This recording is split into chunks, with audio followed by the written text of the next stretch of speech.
Gonna come out with a little spoken word, then we got some music and some comedy. Let you know what's gonna happen as the show winds down in its final hour. So you seem pretty quiet out there, and that's nice, because that's what we need. We need a little quiet there. We got a camera woman here. You good on the camera work there? Are the neons bugging you? No, they're good. They're good? All right. Ladies and gentlemen, help me welcome this poet here. Let's hear it for Nair Basira.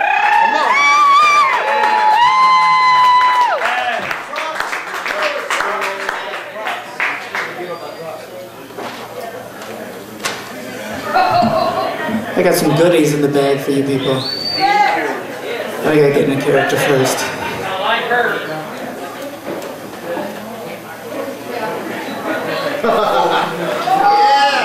Hey, you want a piece of this? Glad Tracy gave you a little history lesson when he came up here. I want to read you a translation by one of the great orators of ancient Greece, a guy named Demosthenes. He wrote this in about 350 BC. Guy was great. He used to get paid to write shit for politicians and lawyers. He was so good, he'd write a closing argument for a case he didn't know any of the facts about, and whatever lawyer bought it would win. He got in a little trouble when he started writing speeches against Alexander the Great, because Alexander the Great would kind of annihilate the cities he was hiding out in. But I was watching the debate between Bush and Kerry, and I thought of this one. This 2,000-year-old speech, you could have been talking to either one of those bastards. To me, indeed, it appears from these speeches of yours as if you had instituted this through a desire of making a display of vociferation, not of punishing anyone's misconduct.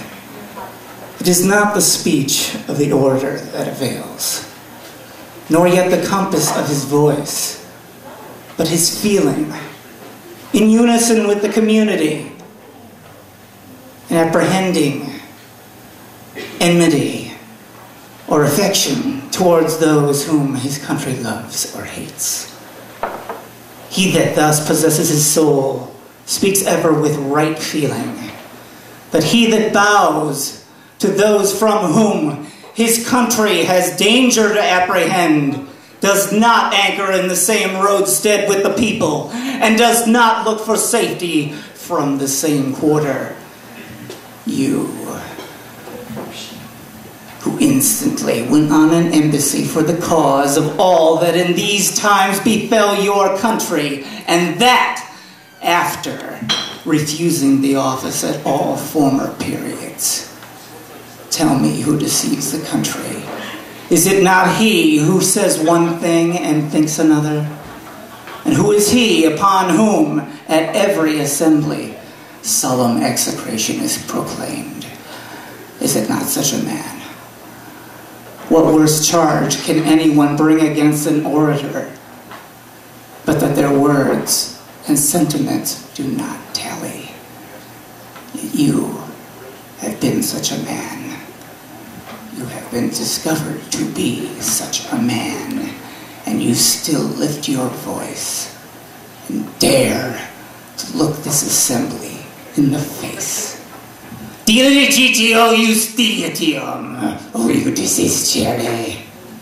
And that's it.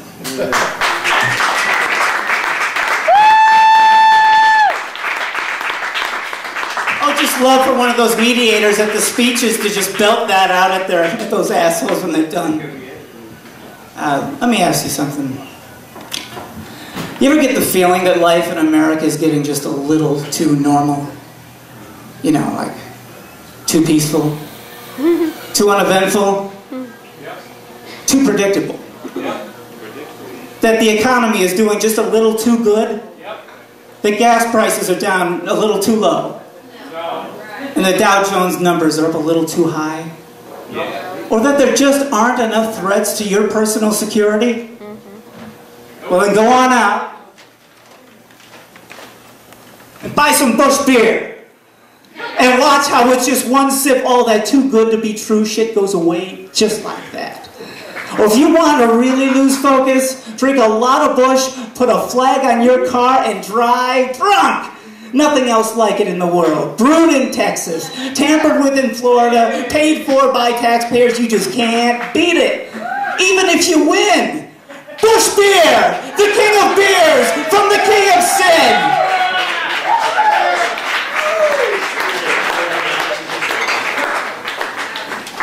Let me ask you something else. You ever get the feeling that our governmental higher-ups are high? Or drunk? Or something?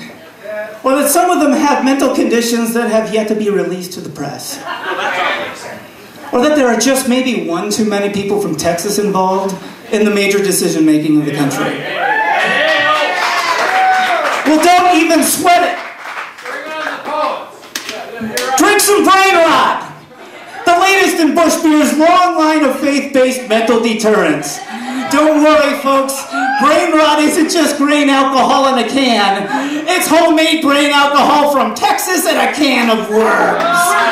Brain rot for when it's all about you, but not on your terms.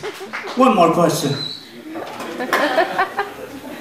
You ever get the feeling that sobriety just isn't worth it? And then you go and try to get drunk, but you can't because your tolerance is too high and you don't have enough money for that second case of beer. Or yeah, you get drunk from the first case, but your vision doesn't get blurred enough. And even though you got a buzz, you still don't feel good about the world around you. In fact, you start feeling body pain and get pissed. And start reminiscing about those good old days when a six-pack was all you needed. Get that smile from ear to ear while watching Israelis murder Palestinians on CNN. Well, say no more. And buy some cold Dubya.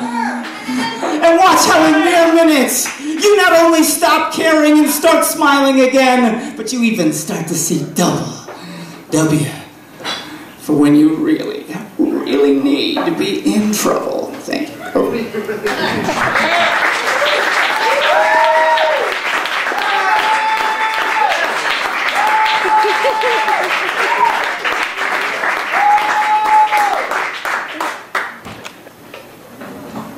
Nair Bassist. He's ripped. He's right. Ripped. You know? Yeah, he's ripped. But he still, I think, maybe needs a sandwich. All right, ladies and gentlemen, we got one more poet.